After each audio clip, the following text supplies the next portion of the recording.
Welcome to the Backyard Professor Chess videos. This game by Bobby Fischer that I want to share you is versus Kampers. They play a Caro Kann. Let's see how they do this. This is quite the interesting game on the care and the systematic way in which they play this.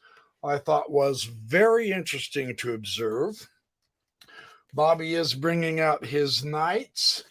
Bishop for the pin. It's a temporary pin, nothing to be worried about too much. Bobby says, well, let's see this early in the game how you're going to play this. And he does go ahead and exchange the knight.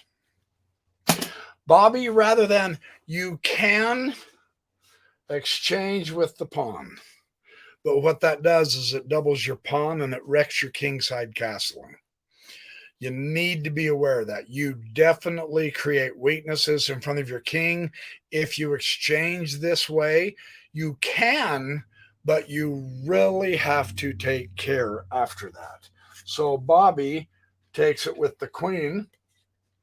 It is true that this puts the queen out very early, but it's all good. It'll work. And then he solidifies his center here. So Bobby has a little bit better development, which is only a temporary situation. That's not a critical bad thing. Now Bobby's going to bump to D4, and he's going to continue developing his knights. Bobby's going to bring out his bishop. Notice how speedily he is bringing out as many pieces as possible. He's going to exchange the central pawn. Now he is releasing the pressure in the center. I've said before in other games, sometimes you don't want to exchange just because you can exchange. In this case, his opponent felt, yes, let's open the center up a little bit. This is the effect, more or less, of relieving the tension in the center. So he's going to go ahead and do this. And Bobby will retake with the knight. And now he brings his other knight. So we're seeing a systematic development. We're seeing some exchanges in the center, which changes the squares that they're going to attempt to either own by direct occupation or to control in the center. See, this is why Bobby castles to the king's side. So had he exchanged with the G pawn instead, he would be on a weakened side. The king side castling is always stronger when the three pawns are connected, at least horizontally. Yes, he has bumped the pawn, so technically that weakens the G3 square, but not a whole lot. Nothing to worry about getting attacked, I'll put it that way. Now he does exchange the knight, and the queen will re-exchange. Now Bobby has an absolutely superb center, both by putting pieces and pawns on those central squares, as well as influencing the center. This doesn't mean all of a sudden you're winning and to get haphazard and sloppy. Let's see how Bobby plays this. His opponent is a very good and systematic player. Notice the way the knight protects his territory. This is really a good lesson on the knight. It's quite interesting to see how he does this. There is no reason to freak out because your queen is being tickled. Just simply move her out of the way. Notice Bobby does stay centralized. He is still on a... Whenever you can put your queen across from the opponent's king, it's always a good idea to do so. True, there is a pawn there for now, right? But the queen across from the king is always a good place. So Bobby just bops down one, maintaining that position. The knight is going to insist that he wants the queen off of that file, which Bobby accommodates him, and now his own little lady comes forward. You notice what he did. His opponent maintains the central knight. It's a really decent outpost. It's not a permanent one, but it's a good one for now. It certainly does influence the center. Getting Bobby off of that file now gives him a chance to develop his own queen, get the ladies off the board, and to castle queenside. So that move of the queen accomplishes a number of things, and Bobby does exchange the queen. And once again, you can exchange with the pawn taking it if you wanted to. But as a rule, the pawns doubled up like this make them weak if they are blockaded, especially if they're blockaded. If you can move the pawns forward, then that gets rid of some of the weakness if they can get mobile. The other thing you do is you have a gap here in the file, and this guy is an isolated pawn. So if you have to, then you have to. Don't dread it. Don't make an error of thinking, oh man, now I'm in the losing position. But if you don't have to, then don't. And he doesn't. Again, his knight is bouncing all over the place, being an excellent piece of helping exchange down and maintaining his good pawn structure. This is really cool to see. Bobby will come to put his rook in, and sure enough, he will castle queenside, which, notice, not that there's a battle yet, but it does put the rooks on that same file facing off each other. Yes, there's a few pieces in between the rooks. Throughout the course of the game, that always changes. So they are putting their rooks into the central areas, which is always good. So Bobby brings up e3 with his bishop. The comment was, it's okay, but the better move here is to push the c3. So let's see how this works. He's going to bring his bishop, and once again, that knight is going to come forward and say, his opponent seems to be indicating that I'm willing to exchange the minor pieces here. I'll change your bishop for the knight, if that's what you want. So let's see what Bobby does. He doesn't want it. He says, no, I want to keep my bishop. So he tickles the rook. This gives his opponent a chance to develop his own bishop, and Bobby will exchange his bishops. Again, notice the work of the knight. It is the piece that is being utilized to exchange pieces, all the while keeping his eye on the center of that board so that he has control. This is really interesting to see how his opponent uses that one knight. Bobby will bring his bishop forward to a better central square, and again, knight to d5. You would think, if you were playing this game, the question is, would I go ahead and get rid of that cut and pick a knight? I mean, he seems to be a really dominant used piece by the black, and he is, but this is really a good outpost. It really is. And so you wouldn't want to exchange it. That gives him a very strong pawn structure. So Bobby's going to bump the g3, and the knight will come back to f6. Again, notice now the knight is tickling the bishop. He doesn't want to exchange. In a way, now it's true, here he's hitting granite. If he was over here, he would be hitting granite. So his influence is not magnificent, but it is a long-range piece. And there are future ways to play this game to where the pawns will not be occupying the center, and it's going to give Fischer the advantage with that long-range piece. There are no permanent outposts for his opponent's knight right now. He can come to here, but that's not a permanent outpost because of this pawn eventually can get to here and chase the knight off. So he's being careful. He doesn't want his outpost taken away. He also has an outpost here. He will have to bounce around a bit to get over to this point. But again, that's not a permanent outpost.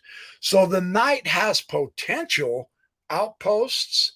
The bishop doesn't need them. He just needs open space.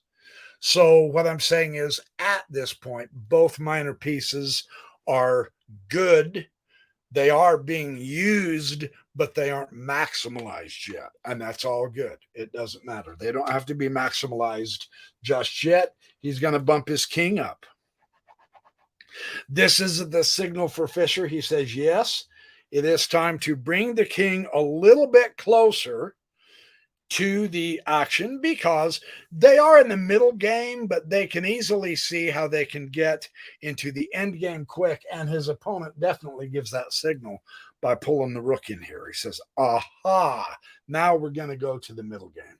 So he drops his bishop, or the end game, I apologize. And now the pawn is being pushed.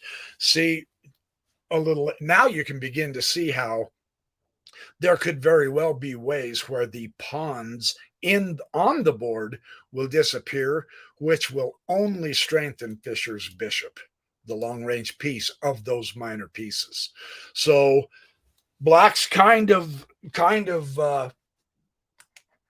making an interesting play here. Bobby's immediately going to pounce on that, but notice the effect of getting rid of the middle pawn. What else do you see on the chessboard? Yeah, you'll remember earlier those two rooks were opposing each other on the file, but there were pieces and pawns in between them. Now look down the road. Guess what? We have an open file and rooks staring at each other. So what this is going to cause is the transition to the end game, because neither opponent is going to give the other opponent an open file. It just doesn't happen if you can at all prevent it. Yeah, so sure enough, the rook will take the pawn. Again, I just want you to recognize that pretty much for the most part, the center is wide open. So this gives the rooks expanded scope. It also gives Fischer's bishop expanded scope. So the theory goes, in the endgame, which they are beginning to transition to right now, Fischer should have an edge because he'll have the better range and influence, and he's going to try to take advantage of that edge right now. He sees a target, and this target can't move.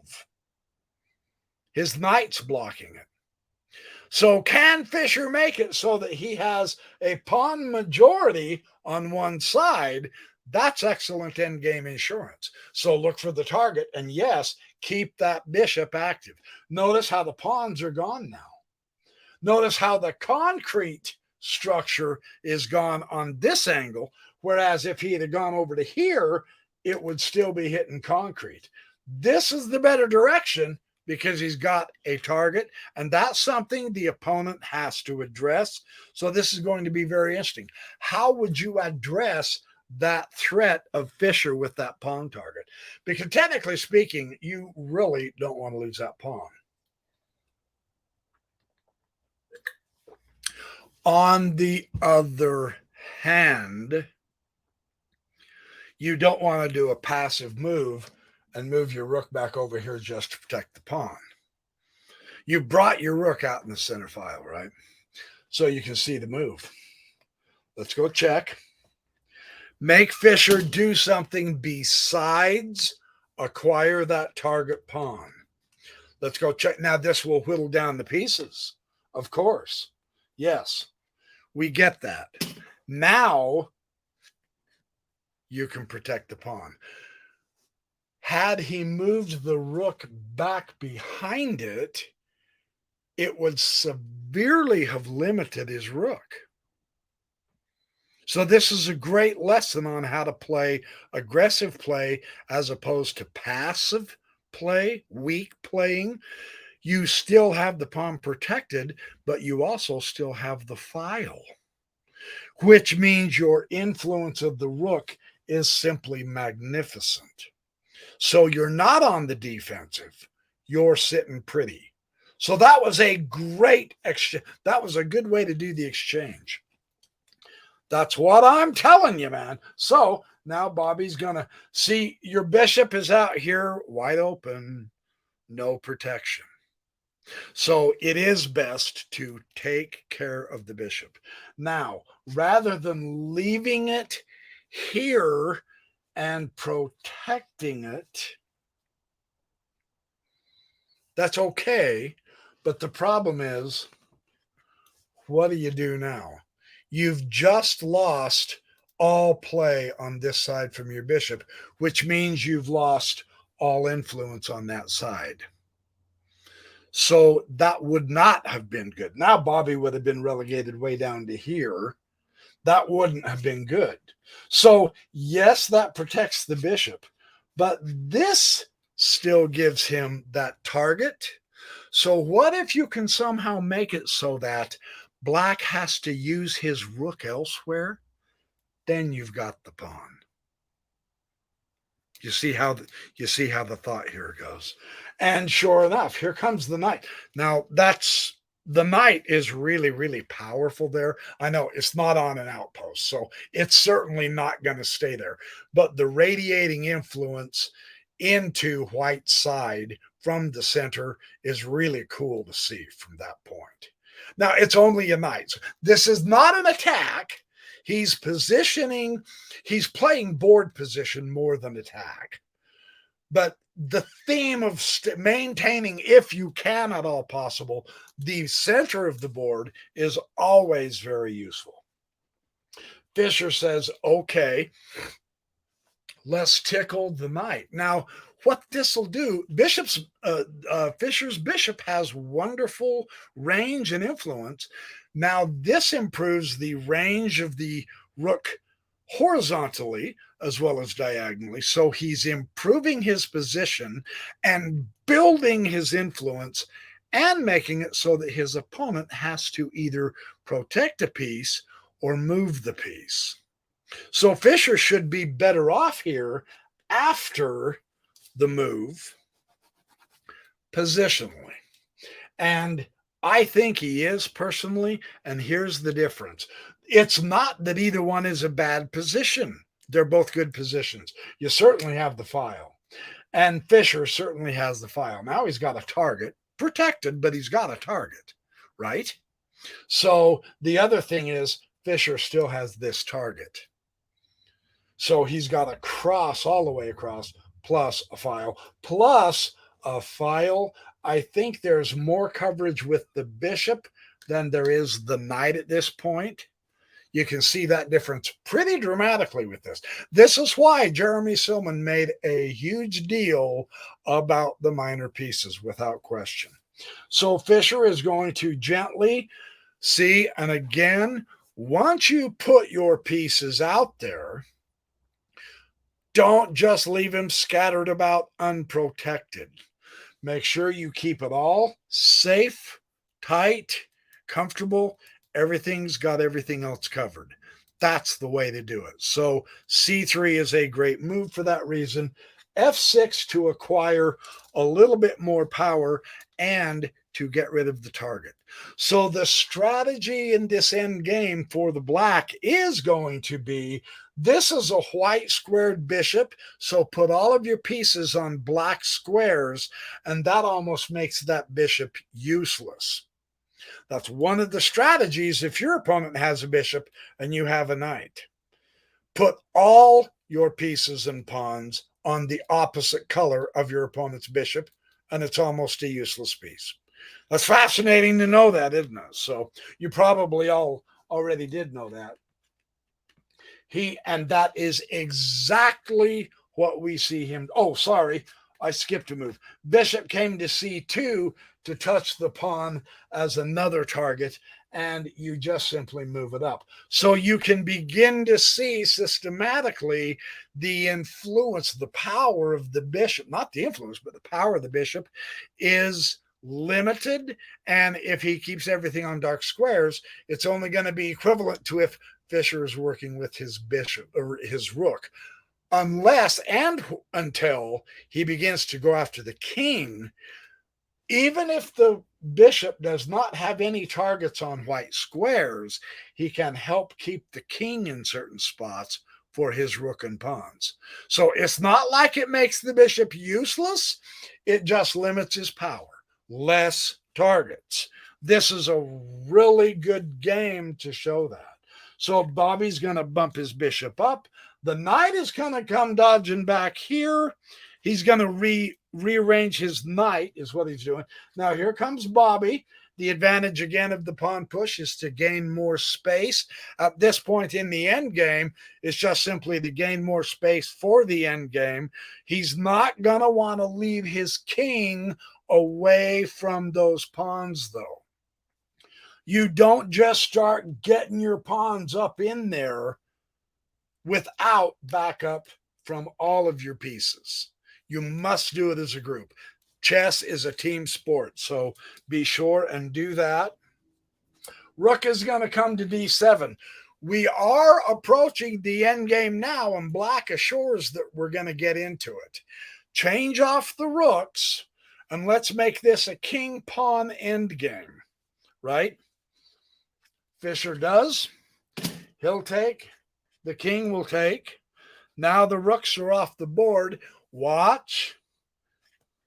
Again, get the king involved without question. Knight to d6. King keep right on coming forward. Make sure you make that pilgrimage of your pawns with your king, with your pawns. Now we're down to just one minor piece apiece, so the kings must be activated. They are very well. This will put a squelch to letting the king lead the pawns ahead of them. This is a very good limiting move. It also blocks that F pawn. And it gives black more space on that side. So Fischer's going to come this direction. And we're going to see a c5. Notice here, even here, now by far the most powerful piece on the chessboard is the king, even though it only moves one square at a time. By pressing, you say, well, here he's got some support. We do want to keep these guys together as a group. So by pressing that, doesn't he make that pawn a little weaker? Not in this position because he's on a dark square. The bishop can't use him as a target. But notice that he limits the white king. That's very interesting, isn't it? This square, the king can't come into. This square, the king can't come into. He stopped Bobby from being able to advance his king with either side of his pawns. He can't advance to the center. That's what makes that pawn move so good. Cover that square. There's no reason to let him get his king up here and start having targets on the pawns.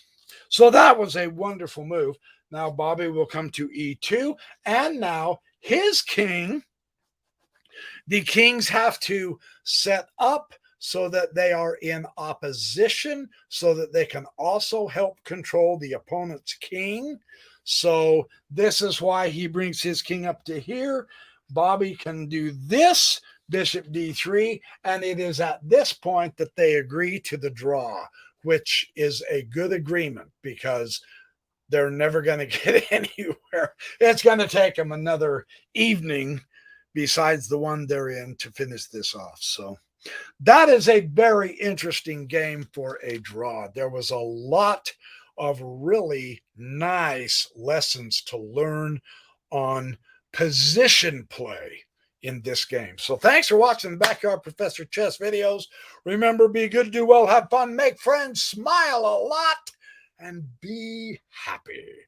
That's the wave of the future. I will see you soon in another Backyard Professor Chess video. I love you guys. I appreciate all your support.